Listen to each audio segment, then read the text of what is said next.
Haven't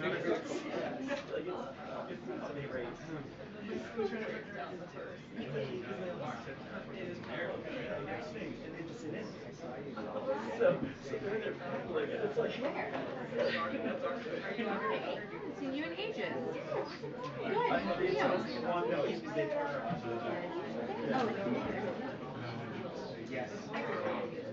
Okay, I wasn't sure. Hi. Yeah,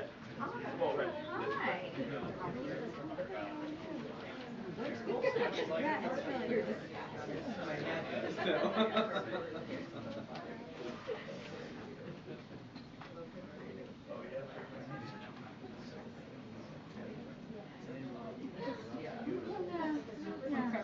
Busy, like, Sure. it's fine. How about you? Crazy busy, yeah. Hello. Good afternoon, everyone. All right, I have a couple things at the top, and then we'll get started. As the President said over the weekend, we have been working in good faith and across the aisle to make real progress on one of the most important issues we are facing, securing our border. Now we need Speaker Johnson to step up and provide the authorities and resources we requested to secure the border. I want to point out one thing to all of you. Until recently, Speaker Johnson has also advocated for new resources and new legal authorities via legislation to secure the border. The Trump administration argued the same thing with the full-throated endorsement of then Congressman Mike Johnson.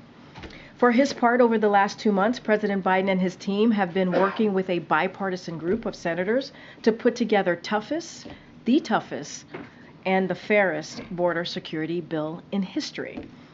This bipartisan agreement would deliver the resources the president asked for in his supplemental, like 1,300 new Border Patrol agents, 375 new immigration judges, 1,600 new asylum officers, 100 cutting-edge inspection machines to catch fentanyl. It would also provide a president with a new emergency authority to secure our border when it becomes overwhelmed.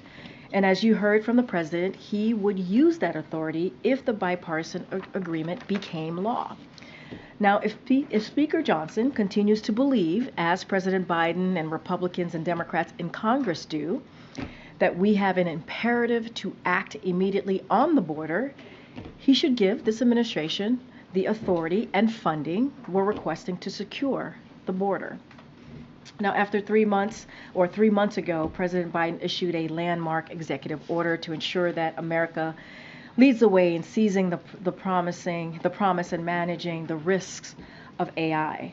The order directed sweeping action to strengthen AI safety, security project, and protect Americans' privacy, advance equity and civil rights, stand up for the consumers and workers, promote innovation and competition, advance American leadership around the world, and more.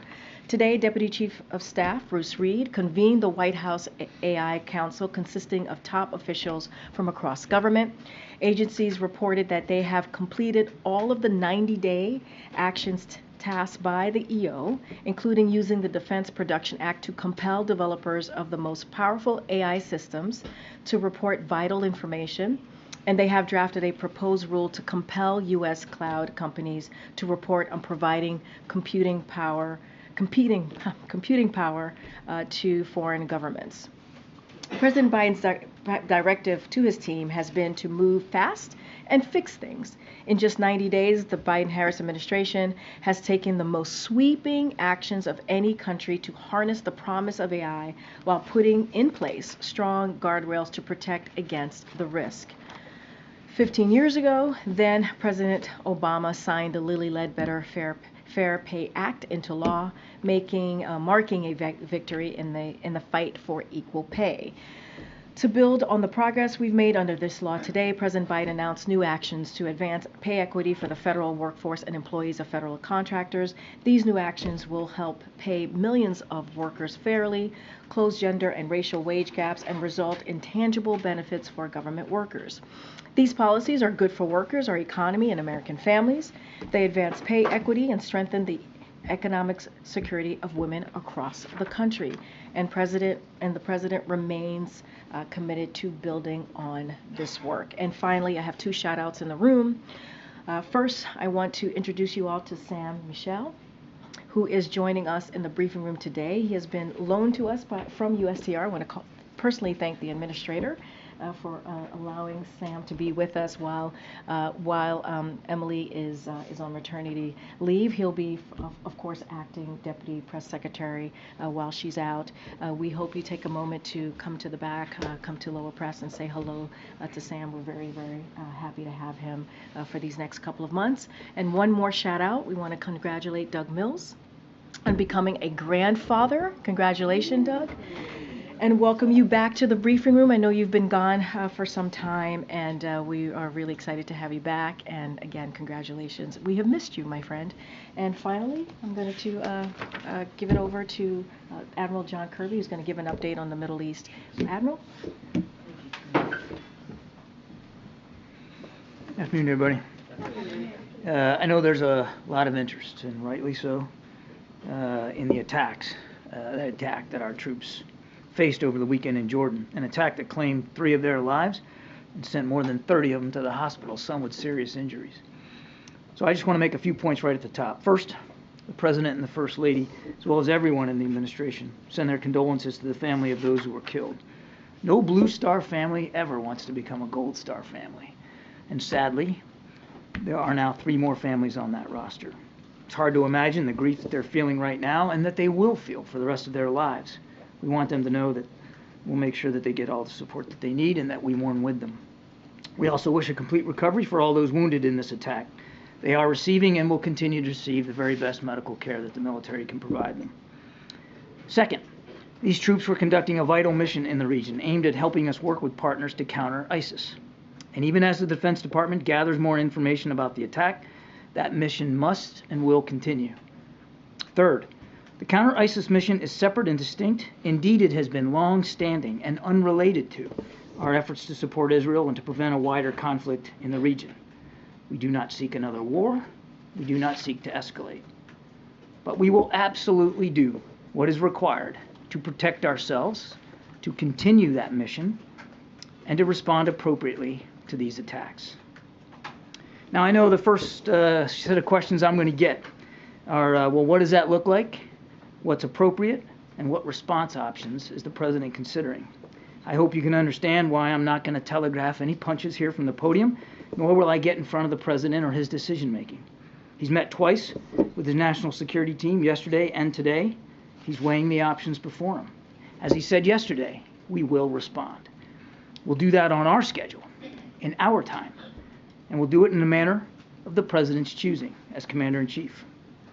We'll also do it fully cognizant of the fact that these groups, backed by Tehran, have just taken the lives of American troops. And I think I'll leave it there. Now, quickly, just on one other topic. Over the weekend, National Security Advisor Jake Sullivan held more than 12 hours of meetings in Bangkok with his counterpart from the People's Republic of China, Director Wang Yi. Mr. Sullivan and Director Wang took stock of progress on key issues following the meeting between President Biden and President Xi back in November. Now, that includes discussing efforts to resume military-to-military communication, which has occurred, addressing artificial intelligence, safety and risks, and advancing bilateral counter-narcotics cooperation. In fact, the launch of a working group on counter-narcotics will begin tomorrow in Beijing. Our delegation will be led by Deputy Homeland Security Advisor Jen Doskell. The 2 sides also held constructive discussions on global and regional issues, including those related to Russia's war against Ukraine, the Middle East, of course, the DPRK, the South China Sea, and Burma. And they also discussed cross-strait issues. Some of that. Take some questions. Thanks, John. A couple of just basic fact pattern questions. Can you confirm that the initial reports suggest that the attack drone that killed the U.S. forces was misidentified for a U.S. drone that was returning to that base? I cannot. Can you update us on has the U.S. definitively confirmed attribution of the attack beyond just vaguely Iran-backed militias? Do you have a specific militia group that you know launched this attack? We're still working our way through that right now. You said that the president was still weighing his options. Does that imply that the president right now has not made a decision how he wants to respond? I won't get ahead of the president's decision making. He, as I said, he met twice with the national security team, including not very long ago. When we have something to speak to, we'll speak to it. And speaking to it, will we hear directly from the president? Will he speak to the American people about this attack and his response when it happens? Well, he mentioned it yesterday in South Carolina. I don't have anything on his schedule to speak to, but I have no doubt that he'll continue to communicate with the American people about how important it is that these missions continue and that our troops and our facilities are safe. And last one for me, has the president directed any change to force posture in the region to protect American troops there? We don't talk about force posture changes one way or another, and we certainly don't pre-announce them, particularly when it comes to areas on the ground that are potentially under threat. I can just tell you that the president's confident that the Defense Department under Secretary Austin will do what they got to do to look after force protection issues. John, do you expect the president would go to Dover for the dignified transfer when these Americans are returned to the United States? I don't have anything on his schedule to speak to. Given the fact that while there are Americans in harm's way frequently, it has been a while since we have had this kind of an incident resulting in deaths. Do you think that is a consideration of the public type of response? There are a range of responses the president could use. They go from, military strikes to sometimes it's cyber, sometimes it's things the public cannot see. Do you believe this event rises to a level where whatever the president's decision is would have a public, we would know when? You mean you're going to know? Well, again, without getting ahead of the president's decision making, I won't do that. And as I said in my opening statement, I'm not going to telegraph punches. We'll make these decisions on our own time. As I said, the president will choose for himself how he wants to respond. And as I said in the opening statement, we'll do it fully cognizant of the fact that now, and what just happened, American lives have been taken. And so his decisions, whatever they are, will be informed by all those circumstances. What that looks like and when that comes, I'm just not able to say right now.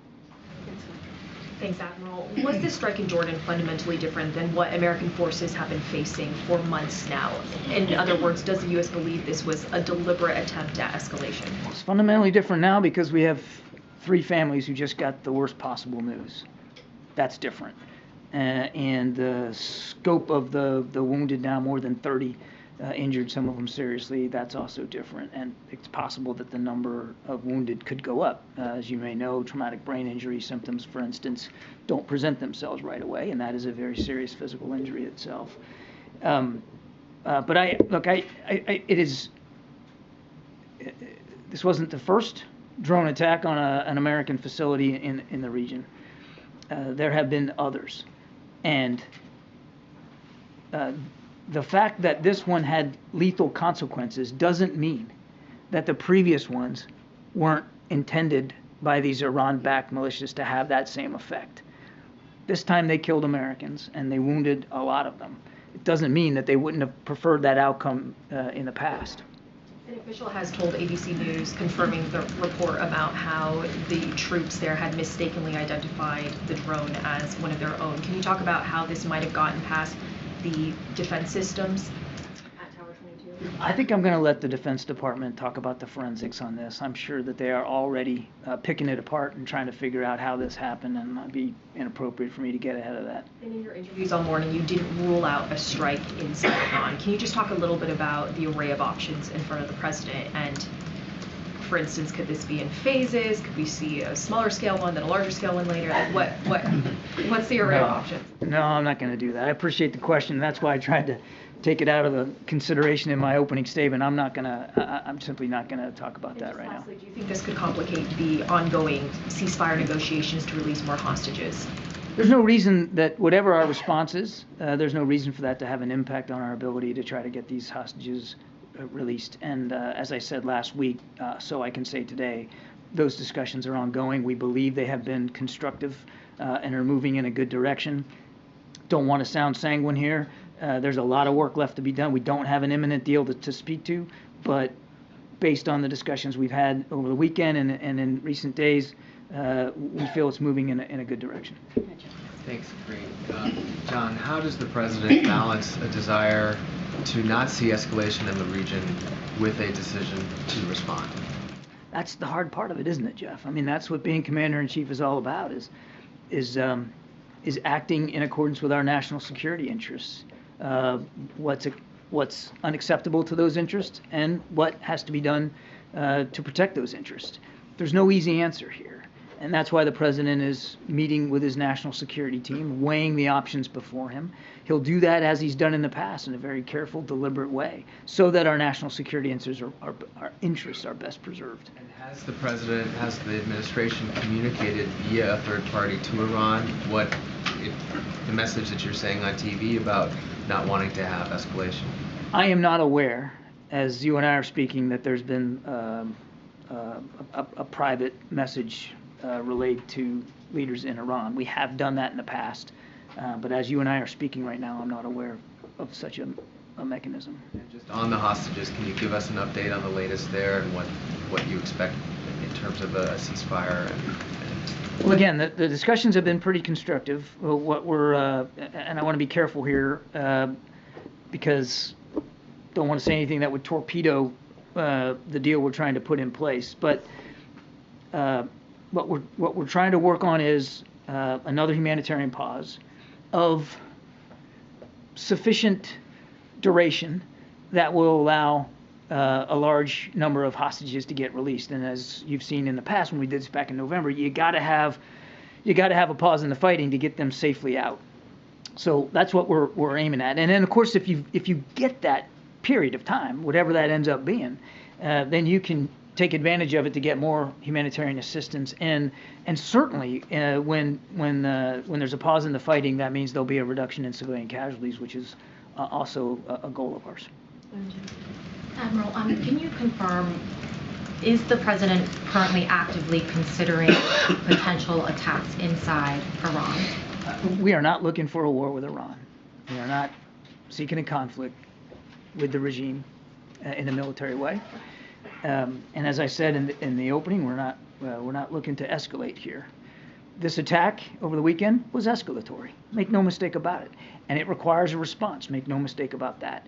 I will not get ahead of the president's decision making. So you're not saying either way whether striking inside Iran is or isn't. We are not looking for a war with Iran, MJ. I am not going to speak to the president's decisions. And the administration's assessment for a number of months now has been that Iran does not want a direct war with the U.S. either. Does yesterday change that assessment? I'm not at liberty to discuss or to speculate about what the Supreme Leader wants or doesn't want. Clearly, these attacks continue, and now they've had lethal consequences. We know these groups are supported by Iran. Make no mistake about that. We know that. And this administration has taken action in the past to hold them accountable, and we've taken action over the last 3 years to hold Iran accountable for a range of destabilizing activities. Issued more than 500 sanctions, or 500 entities sanctioned, just since we came into office, as well as changing our force posture in the Middle East appropriately. So we'll just, we'll continue to look at the options available to us. Is it clear to you now whether the attack yesterday was at Iran's direct urging, or if this was more a proxy group that was mostly acting on its own? I'm not going to talk about intelligence issues. We know that Iran supports these groups. The degree to which they order and direct is something that intelligence analysts will look at. We know they support them. We know they resource them. We know they train them. We know that they're certainly not discouraging these attacks, whether it's attacks by the Houthis, what Hamas did on the 7th of October, what Hezbollah has proven capable of doing, and now, of course, what these militia groups continue to do in places like Iraq and Syria, and now Jordan. And just one last one on the UNRWA controversy. Israel says that they have information about 13 employees who were connected to the October 7th attack. Do you have any reason to believe that that might have been more widespread, that there could be information that later indicates that it was beyond those 13 people? I haven't seen any information that affirmatively makes that case, that it's more than now 13. I think last week we were looking at a dozen. That's why an investigation is so dang important here, so that we can look at the scope of the problem set. But you got 13,000 UNRWA employees, the UN Relief and Works Agency. You have 13,000 of them in Gaza alone. And as I said last week, let's not impugn the good work of a whole agency because of the potential bad actions here by a small number. I am not dismissing the seriousness of the allegations against those employees, and whether there's going to be more that will be found. Hopefully, the investigation will give us more insight. It is important, and look, the UNRWA staff, Commissioner General, and the UN Secretary General Guterres last week made it clear they're taking this seriously. That's our expectation too. It's really important that this investigation be as thorough and as transparent and as credible as possible, and we're going to be watching real closely. John, can I push you a little bit more on the hostages and the linkage between the potential linkage between the hostages and whatever action you guys decide to take? One of the things you guys have talked about since October 7th is how intertwined the region is, whether it's Lebanon and Hezbollah or Hamas or Iran or the Houthis, and the difficulty with not wanting to set fire and a spark in one place that then goes all around the region. So what gives you any confidence that if you guys are close to a deal on the hostages and then the president orders a strike, that deal doesn't fall apart as a result of outrage and anger in the region at the actions of the United States? And how does the president make that calculation, given 6 Americans still in Gaza and the other hostages and everything else? I didn't say we were confident, though, Mike. We're mindful of the way some actors in the region are trying to make connections across the region. What I said was there's no reason why our work on a hostage deal needs to be affected or impacted by what happened over the weekend or what we do about what happened over the weekend, and we will respond. We still want to keep the work going, our shoulder to the wheel on this hostage deal, and we'll just have to see where it goes. I also want to repeat what I said earlier. We're not overly sanguine here. We're not cocky. We understand there's a lot of hard work ahead, and that work ahead of us diplomatically certainly might be affected by events elsewhere in the region, not just what happened in Jordan and what might come as a result of that. But there's no reason why it should, and that's why we're going to stay at that task. Over here. Thanks, Kirby. Given these deaths, does the White House acknowledge that the previous retaliatory strikes that it has taken in the region have been ineffective at protecting American troops? The strikes that we have taken in the past have definitely had an impact on degrading and disrupting the activities of some of these groups. Clearly, they have decided to keep conducting those attacks, and now it's had lethal consequences for American troops. And so we will weigh an additional set of options before us. The president will make his decision to respond appropriately. The attacks need to stop. Does the president have all the legal authority he believes that he needs to respond to these attacks? Yes. What is the legal basis? Article 2, Constitution, Commander-in-Chief, self-defense of our troops. Doesn't believe he needs additional authority from Congress. The president has the authority to take the action he needs to protect our troops and our facilities overseas under Article 2. Thanks. The president faces a great deal of political pressure here at home, with the Republicans, for example, calling for direct strikes on Iran. Does the president feel that pressure, and how much does that pressure weigh on his decision making? The pressure the president's feeling, if you want to call it that, is to make sure we can continue to protect and defend our national security interests in the region. First and foremost, his mind is solidly, as I put in my opening statement, on the families of those who just got the worst possible news you can, and troops that are in the hospital trying to recover. Number 2, on the vital mission sets that our troops are performing across the region, in this particular case, a counter-ISIS region. That's the pressure he's under, to make sure that those troops get the support that they need, get the resources they need, and that the mission is able to continue, and that our national security interests in the region, which are wide and varied, are preserved and protected. Just one other thing, if I may. You said earlier that this attack was escalatory, but the United States doesn't want a war. Do you believe that Iran wants a war? That's up to Iran to decide, and for Iran to speak to. I can't, as I said earlier, speak for the supreme leader. I wouldn't do that. Clearly, there's a calculus by at least the IRGC that conducting these attacks is worth the risk that they're taking. We obviously are going to keep working to change that calculus. Thank you. So NATO Secretary General Jens Stoltenberg is in Washington. What are you hearing from the NATO allies? Are you sharing with you any concern about the possibility of a wider war? You talking about the Middle East? Yeah, we're glad the Secretary General's here. I think he met with Secretary Austin this morning. I know he's meeting with Jake Sullivan today. Lots on the agenda. I won't speak for our allies or the Secretary General. I think it's safe to say that many of our European allies certainly share our concerns about what's going on in the Middle East. I mean, my goodness, many of them are participants, willing participants in our coalition in the Red Sea to protect shipping there. So clearly they have concerns about that. And I have no doubt that Secretary General will raise those issues with Jake and did raise it with Secretary Austin. Another question, if I may, about the UN Agency for Palestinian Refugees. Several American allies are suspending their aid to the agency, but others are saying, okay, we can't cut off money right now amid warnings of famine, the collapse of the health system, and so many Palestinians displaced. The agency is saying that it will run out of money very soon. Do you fear that suspending the American aid to this agency is going to deepen the humanitarian crisis in Gaza? Do you have a plan B, an alternative to bring aid to the Palestinians? I think a lot of it's going to depend on what the investigation finds and what accountability measures and corrective measures UNRWA is willing to make as a result of what happened. I mean, these are serious allegations, even though it's a small number.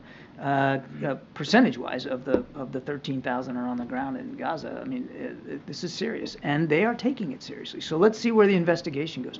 We understand that they are very, very dependent on donor contributions, and the United States has been the leading donor for many, many years. We have suspended our contributions to UNRWA pending the results of this investigation. All the more reason that, as I said, this investigation be credible, transparent, and thorough, and frankly, timely. Thanks, John. And thanks, Karine. I wanted to ask about the border.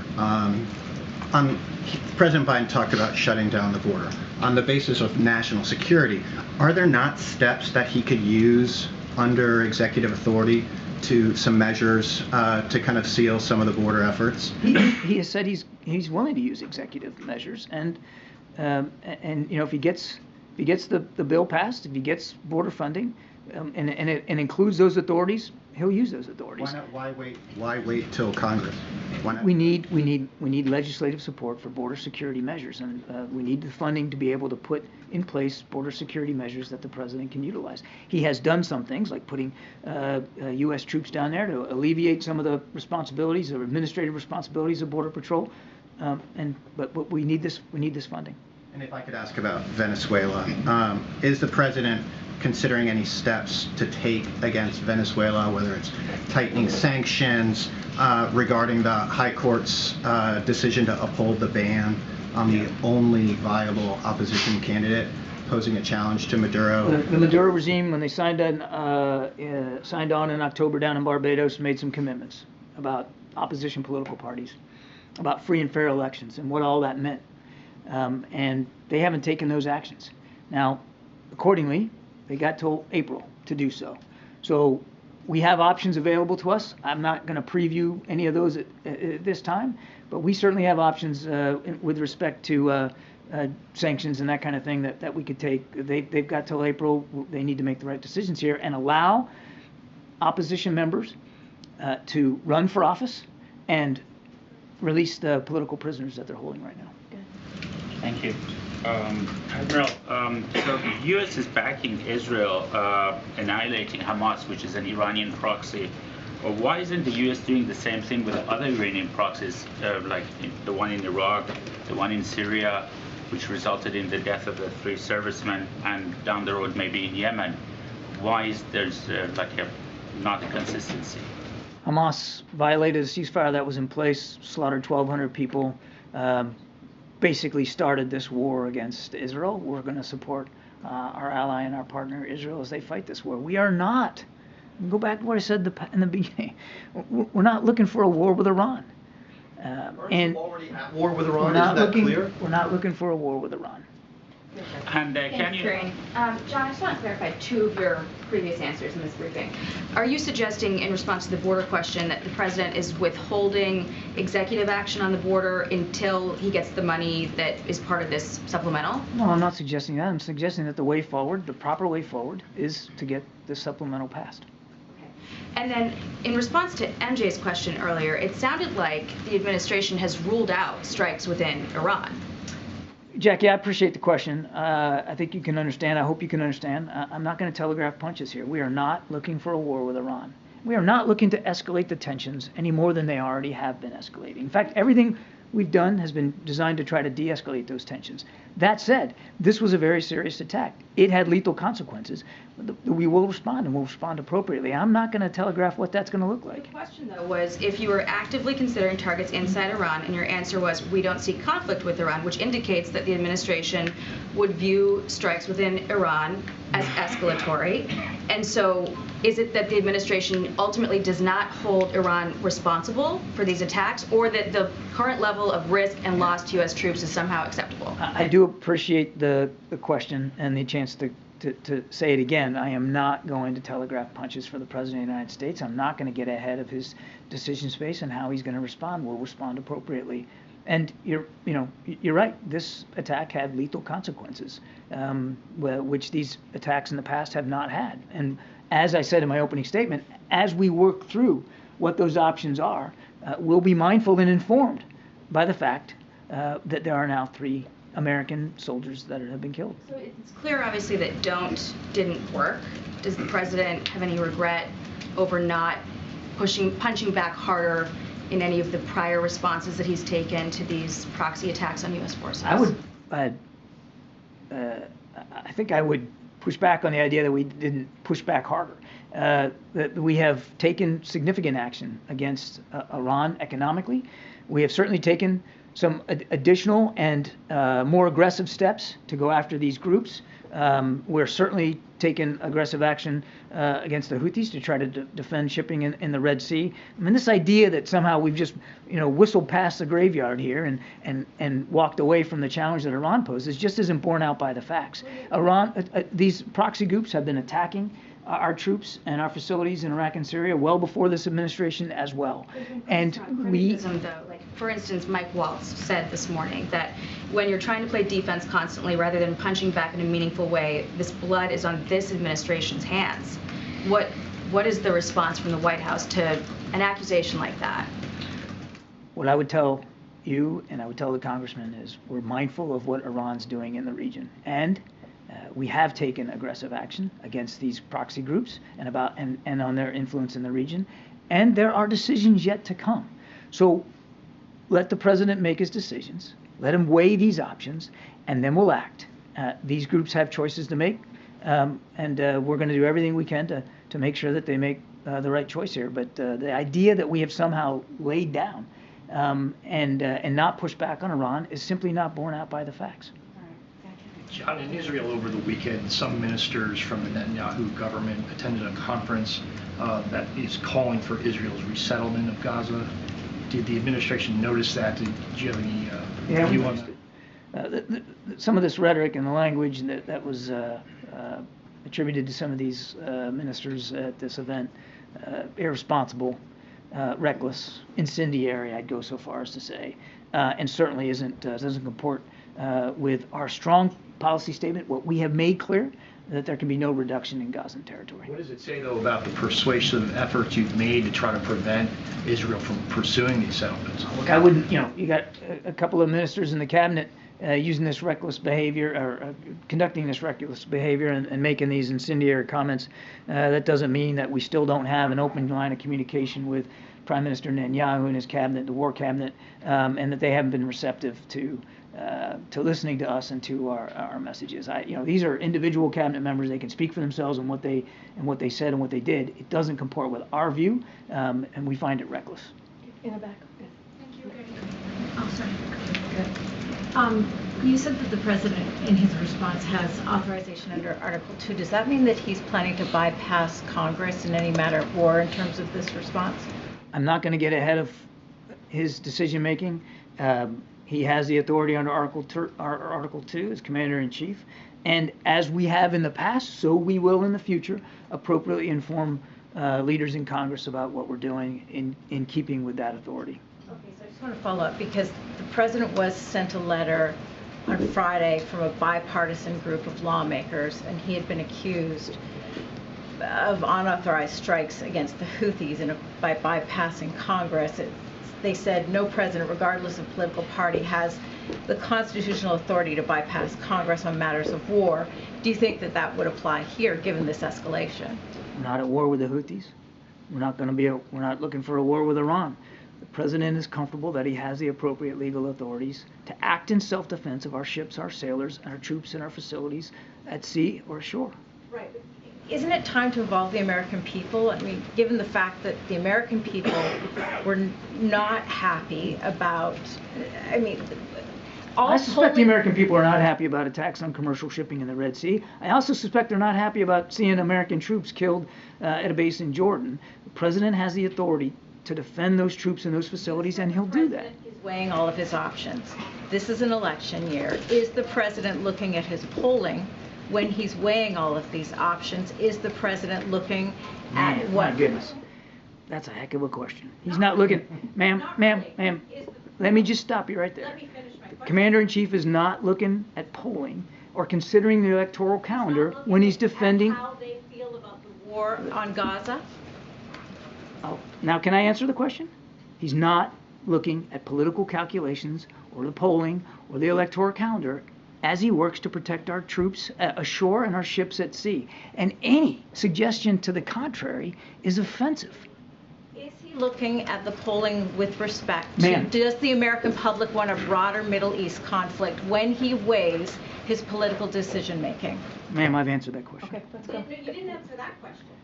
Is he weighing that? He is not concerning himself with the political calendar. The American public have the opportunity to weigh in on whether they want Made in America stamped on the bombs that are going to be dropped. We're going to move on. Go ahead, Phil. Thanks, Karine.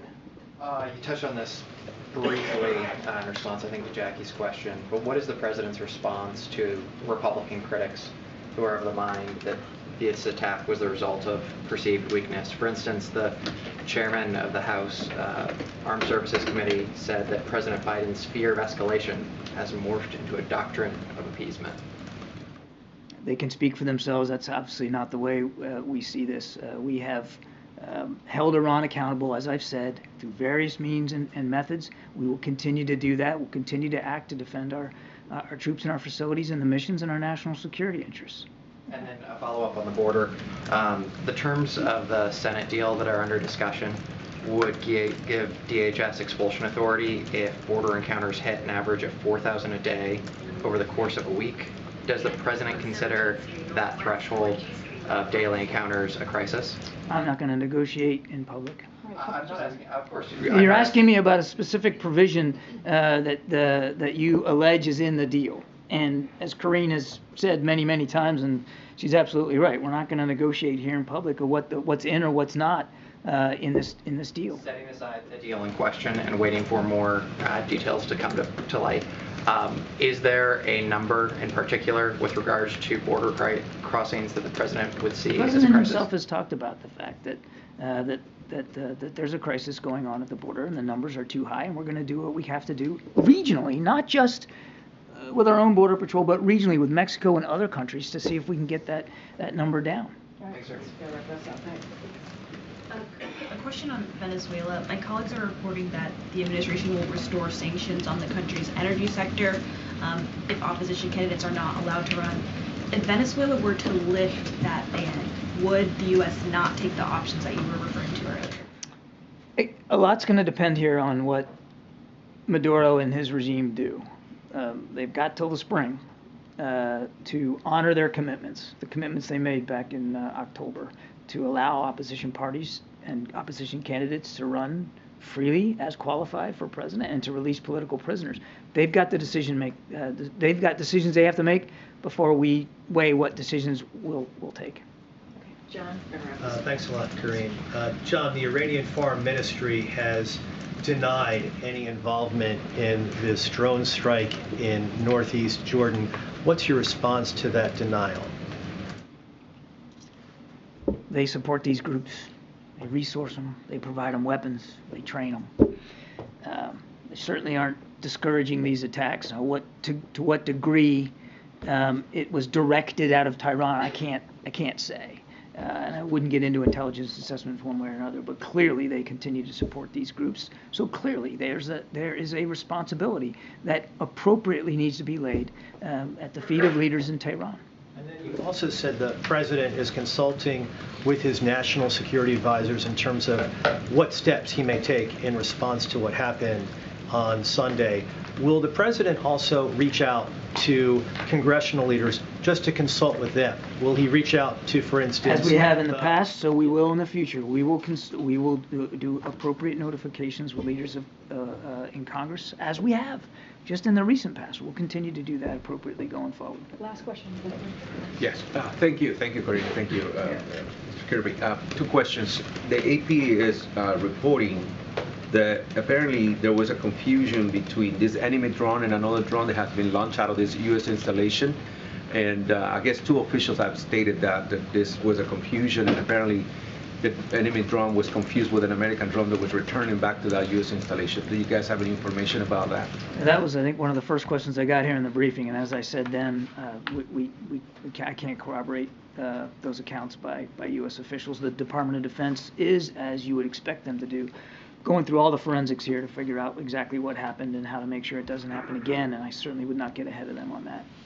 Just going back to the Venezuelan subject that we've been discussing, as you know, Maria Corina Machado is a leading opposition candidate there. She's being banned for running for office for 15 years by the Venezuelan Supreme Court. Does that put things in perspective? Because there's some reporting that the U.S. is expected to renew the sanctions against the Venezuelan oil. Again, we now dealt with it a few times here. I don't have any additional context to relay to you. Mr. Maduro and his regime have decisions they have to make. We want to see them meet the commitments they made back in October to allow opposition parties and candidates to run appropriately and to release political prisoners. We have decisions to make as well. If they don't do that, they've got till April. We'll see what they do. Thank you. Appreciate it. Thank you. Thank you, John. Thank you. Okay. Speak. Thanks, Karine. Has the president called already, or does he plan to speak with the families of the fallen service members? Don't have any calls to read out. Obviously, and as Kirby started off this briefing, obviously the President and the First Lady sent out their deepest condolences and heartfelt thoughts to the families, to their friends, and also the units, their unit as well. And this is a sad day. Yesterday was a very, very sad day for not just their family and the units and the friends, but also the American people. And so obviously we continue to mourn with them. Once we have more to share about a call or outreach, certainly we will let you all know. And the president's scheduled to travel tomorrow on some political travel to Florida. Does he plan to keep that, or is he going to stay back in Washington to consult with his national security team? So the president will continue his travels tomorrow to Florida. It's a political travel, so any specific questions you may have, I know you're not asking me. Yeah, I know you're not asking me that. Obviously, the campaign will answer those questions about the particular travel tomorrow. The president has been, I think the Admiral started off the briefing saying that the president met with his national security team, including Secretary Austin, this morning, and continues to stay focused on what's going on, obviously, in the Middle East, and continues to stay updated. I just don't have anything to share beyond that. And why is he going to continue traveling, doing political travel in the midst of this? Well, as you know, and you hear us say this all the time, the president is president wherever he travels, wherever he goes. It doesn't change in this instance. Obviously, what we saw happen yesterday in Jordan to our service members is it's a sad day. It's deeply troubling. And you heard the president yesterday in South Carolina. I know you were part of the pool that was traveling with him this weekend. He said we shall respond, and he means that. Obviously, we're not going to telegraph what that's going to look like, and the president's going to make that decision. Just don't have anything else to share, but he can be president. He was able to speak to that in South Carolina at a political event and made sure that he lifted up the 3 souls, as he said, who were lost yesterday. And so he can certainly be able to deal with an issue like this, a very important one, obviously, anywhere that he is. And then lastly, for me, is the administration contemplating any changes to the supplemental funding request for additional needs for security for American troops in the region after this incident, or the potential response to Somebody was coughing, so I missed the beginning of your question. I apologize. Changes to the supplemental? In light of recent events, will more funding be needed? Oh, I see. So look, I don't have any changes to the supplemental. Obviously, the president back in October put forth his national security request, which is obviously an emergency request, as presidents tend to do. I don't have any changes to that. And there's conversations, as you know, you hear say this very often, negotiations happening in the Senate with Republicans and Democrats on the border security piece, which is also part of the supplemental. And we want to see that, obviously, the supplemental pass in its fullness in what the president put forth in October, and that's what we're working towards. Thanks, Karine. On the immigration negotiations, over the weekend, former President Trump urged his party to reject the deal. He said it's a very bad bill and it's okay. He said, please blame it on me. I wonder if I can get your reaction to that. So what I will say is this. You've heard the president. You've heard the president loud and clear. Congress needs to act. They must act. Speaker Johnson and House Republicans should provide the administration with the policy changes and also the funding needed to deal with the border security and also immigration more broadly, as we're talking about an immigration system that has been broken for some time. And let's not forget, I mean, this is the thing, right? What the senators of both Republican side and Democrat side have been talking about, what they're dealing with, the bipartisan agreement that they're coming forward with, are things that House Republicans have said, and Republicans more broadly said they wanted. They have said over and over again, this is what they want to see. They want to see tough changes, right? They want to see something that's actually going to be instrumental in being able to deal with what we're seeing at the border. This is what is being worked on. This is what is being worked on right now. And so if Republicans are serious, if they are serious about addressing the situation at the border, if they are serious about addressing the security at the border, if they are serious about really changing real policies and coming up with policies that's going to make a difference and putting forward resources, then they would be part of getting this bipartisan agreement passed. This is exactly what they've been asking for, literally what Republicans have been asking for. And now here it is. It's coming to fruition. It's being discussed. There's potential bipartisan agreement. That's what the American people want to see. 75% of the American people have said that they want this issue to be dealt with. An issue that, again, that they have been for years. So they should get on board. They should get on board and help the senators get this done. Why do you believe Republicans haven't gotten on board? That's for the speaker to speak to. He's been very vocal about this. The speaker seems to want to make this a political football, right? It's like a hot potato. They don't want to hold on to it. But this is exactly what the senators are talking about as it relates to the border security. Coming up with a bipartisan agreement is exactly what they've been talking about. Coming together with a tough, fair, bipartisan agreement that deals with the issue, policy changes, funding, and resources, right, that is needed so that we can deal with what's happening at the border and also really deal with the immigration system more broadly. If the deal does fall apart, are there elements of it that the White House could tackle on its own without Congress? So look, I don't want to get into hypotheticals. There's a deal happening. If I answer that, right, then it's getting in the way of the negotiations. I don't want to do that. I want them to have the free space to be able to have honest, good faith conversations as they've been doing for the past 2 months, and we appreciate what's happening in the Senate. We want to let that process go. We think it's moving in the right direction. Obviously, the president supports what's happening. Our team has been working with them for the last 2 months. It is important discussion, and we believe, again, we can get this done, and we appreciate Republicans and Democrats in the Senate working for the past 2 months through the holiday as well to really try and work out a bipartisan agreement. Thanks, Karine. The president said the border deal that's being negotiated in the Senate would give him the power to close the border. Speaker Johnson, however, saying the president already has the authority to do that without congressional action on this. What's your response to that? So I'll say this. Speaker Johnson has been very clear as well when he was pushing H.R. 2, even during the Trump administration, that presidents need they need actual authority, right? They need authority, enforcement authorities, and they have said this. The Speaker, when he was then Congressman Johnson, said this: a president needs authority to actually deal with the border and actually deal with the security at the border. And so I don't know what's changed. I don't know why all of a sudden he believes that the president already has the authority when he says that the president needs authority. This is something the Trump administration said. This is something that they agreed when the Trump administration said. And so what is being discussed right now in the Senate is a new enforcement tools that do not currently exist. They do not currently exist. And so that's what the president is speaking to, and he says the moment that he has those new enforcement tools, that he will act. The day that he signs it, he will act.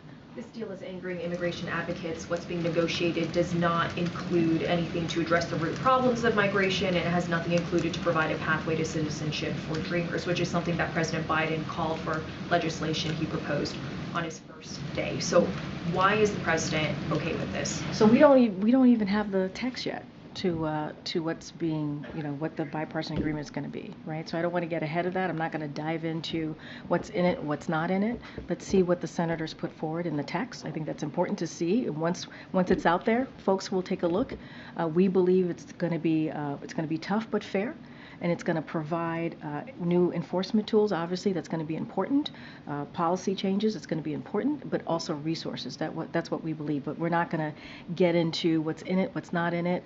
Let's let the senators continue to do their negotiations and put forward the text. But we're already seeing immigration advocates slam what's being proposed as callous, as unworkable. So how does the president respond to the message from some people that he's going back on his campaign promise? I understand. What I'm saying to you is that let's see what the Senate bipartisan agreement is. Let's let them put out the text, and then we can have that discussion on whatever it is that they want to look through and discuss. But right now, we believe this is the best way forward. A bipartisan agreement is the way forward in dealing with this immigration system. A bipartisan agreement is what we need to deal with what's the challenges that we're seeing at the border. That's what we want to see, and that's what the Senate is working towards. Go ahead, Michael. Back in the winter of 2018 and the spring of 2019, President Trump vowed to shut down the border with Mexico, using almost the identical language that the president used on Friday. Many, if not most, if not practically all Democrats called that xenophobic and even racist. Why shouldn't people make the same conclusion about this president's threat to shut down the entire border with Mexico? So we believe the new enforcement tools that currently don't exist, that will be, we believe that will be part of this bipartisan agreement, will be fair.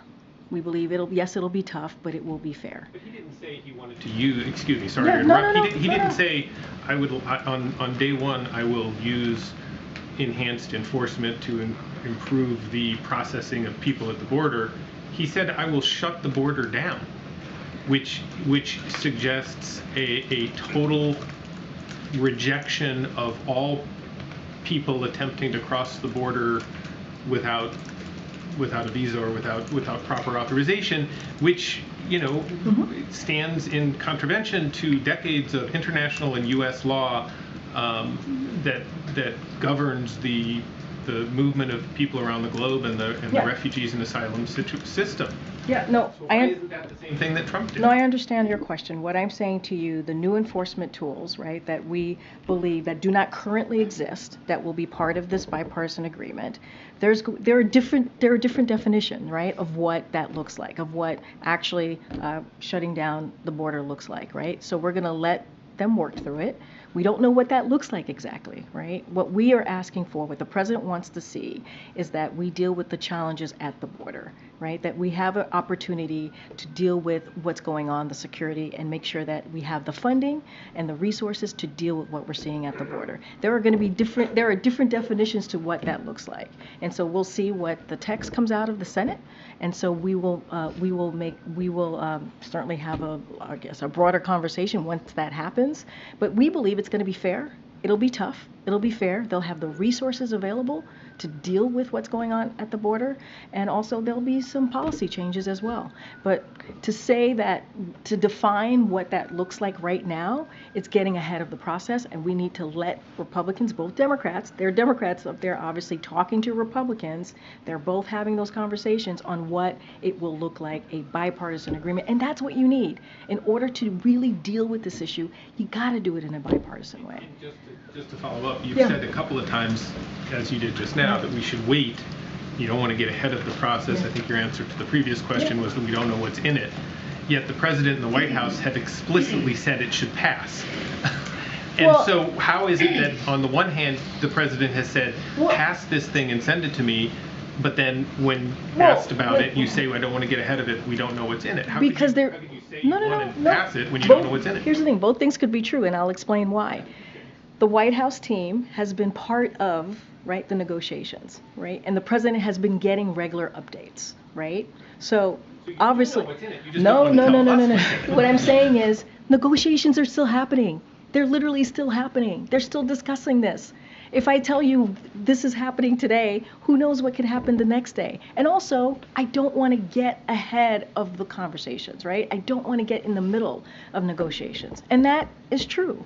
But the White House team has been really talking to and part of this discussion for the past 2 months. So the president has been getting updates. But at the same time, negotiations are still happening. And that's just the reality that we're in. And talking about that from the podium, that will have an effect on negotiations. And you know that, Michael. It would have an effect on negotiations. Except the president didn't exhibit that kind of caution over the last few days, right? For me, from here, I have to exhibit that type of caution. And the president is the president, right? And he wants to give confidence to the American people that he believes this is going to be, yes, it's going to be tough, but it's also going to be fair. And we have to, in order to deal with this situation, and it'll be a historic, if it gets done, this will be a historic deal. But, we have to get this done in a bipartisan way. We truly do. MJ. Karine, the families of some of the American hostages are back in Washington this week. Is the president willing to meet with them again? I don't have anything to read out. As you know, Jake Sullivan, the president himself, Secretary Blinken, have met with the family of the hostages in the past. Just don't have anything to read out on his schedule at this time.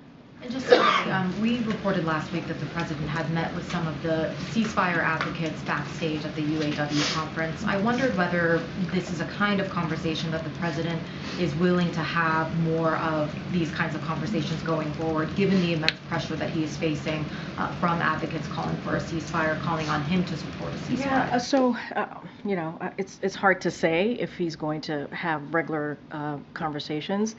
Look, the president, it's not the first time that the president has had conversations with protesters from whatever side certainly of the issue that they're on. The president, he says this all the time, he's the president for all Americans. That's something that he believes. He's always willing to hear people out. And he believes, and we've said this before, when it comes to protesters, Americans have the right for their voices to be heard, just as long as they do it peacefully.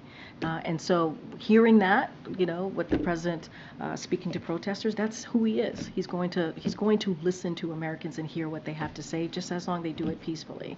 I just don't have anything else to read out. Do you have anything you could share just from his end, how he spoke to these ceasefire advocates? I don't have anything to read out. Gotcha. Is the White House tracking the latest developments with Evergrande, the Chinese real estate company that Hong Kong is now ordering it to be unraveled, and the implications that that will have for the Chinese economy and potentially the global economy? So I've seen those reports. I just don't have anything to share on the president, where the president is on being briefed about that. If his econ team is watching it and has a view on it, we'd love to hear it. We will make sure we get back to you on that. Go ahead, Ed. Thanks, Karine. So the Department of Energy has finalized a rule for energy savings standards on appliances like refrigerators, washing machines, wine beverage chillers, freezers, clothes dryers, dishwashers, electric gas, and stovetops. So is our kitchen one of the root causes that's killing the environment? So let me just start from the top here, because I do have a couple of things to say. As you just stated, the Department of Energy today, they finalized a congressionally mandated energy efficiency standard for residential cooking, as you just laid out, the different products. And what it will do, it's going to reduce household utility costs while improving appliance reliability and performance, which is really important. The standards, these standards, which reflect a joint recommendation from a wide range of stakeholders, including the Association of Home Appliance Manufacturers and Consumer Federation of America. They are projected to save Americans approximately $1.6 billion on their utility bills over 30 years. And so this administration is always committed to using every tool at our disposal to lower costs. This is certainly an option here, right? Something that we've taken, an action that we've done, and is going to be obviously for American families across the country.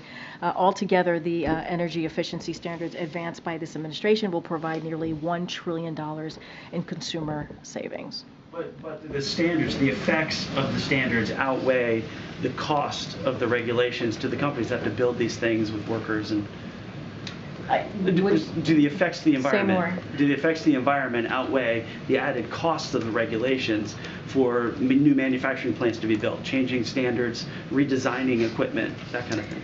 So look, we're talking about making sure that these products are efficient, right? Making sure that they're working in a way that's not just that obviously still have the performance that they need, obviously protecting the environment. But I think one other big benefit, as I just laid out, is making sure that we're saving Americans money. I think that's important. That's important that we're able to do that. $1.6 billion over 30 years. That's what Americans want to see. And let's not forget, this is a congressionally mandated energy efficiency. So this is something that Congress went through. This is something that they evaluated, and that's how it got put forward to the Department of Energy. So this has had a lot of eyes on it, right? This has had a lot of research to make sure that this was the right thing to do for the American family, the American people, and I think that's what should matter. One more thing on Iran, actually. At what point does the president then cut off the money to Iran by stopping or reducing their benefit from oil sales? I just don't have anything to share on that particular thing. As the president said himself yesterday, after he acknowledged the 3 souls that were taken from us, our service members, who bravely protect our national security and obviously us as a country. He said that we shall respond. So I'm just going to not get ahead of that. Okay, go ahead, Brian. Thanks a lot, Karine. On the border, when the president said that he would shut down the border, does that mean that the president would temporarily sign off on shutting down border crossings at ports of entry? I'm not going to get into specifics and details. The president is very clear. He wants to make sure that we deal with the border security, that we deal with the challenges at the border. And he has said if these new authorities, right, these new enforcement authorities were made into law, obviously he would use it. They're working through the text, right? The Senate is working through the text on what that looks like, how that is defined. So not going to get into specifics from here. Can you give us a little bit more about what the president meant when he said he would shut down the border? Well, it's very clear. He'd stop people from being able to cross back and forth for jobs, wants to for do employment, is, for trade. No, I hear you. What he wants to do is make sure that we deal with the challenges at the border. That is what he wants to make sure that we do. He wants the new authorities, the new enforcement tools that is being discussed that he believes, if it's put into law, will help him deal with the issues at the border. And not just that, we're talking about immigration policy, actually doing meaningful changes to immigration policy so that we can deal with a broken system, a broken immigration system that has been broken for some decades now. And so we'll have some, I'm sure once they come and have a bipartisan agreement, the text will be released, and then we'll have more to share there. I think I have to go. I have to go. Is what you're saying, right? Well, shut down I'll the say border this. means shut down the border? I'll say this. The first day of his administration, the president took this issue very seriously. He put forth a comprehensive piece of legislation to deal with what's happening with the immigration. You don't get to decide, but you don't get to decide what I say and what I don't say. Either you hear me out, or we can, I'll see you on Wednesday. Totally up to you. Totally up to you. I just want to know if he means All right. what he says. Okay. I guess not. He means what he says. Not going to go into details here. Here's the reality. The immigration system is broken. It's been broken for decades, even in the last administration. The president introduced this piece of legislation 3 years ago. House Republicans got in the way. They refused to do anything about it. Now he's in this position to have a bipartisan agreement that the Senate has been working on with Republicans and Democrats on a real solution to move forward. 75% of the American people, majority of the American people, want us to work on this issue. And they've been very clear. The 2022 midterm elections, what did they say? They want to see Congress doing things in a bipartisan way to really address the issues that matter to them. Here's this president actually working with Republicans and Democrats to deal with this issue. That's important. And I think that's what the American people care about. I'll see you guys on Wednesday. Thank you so much.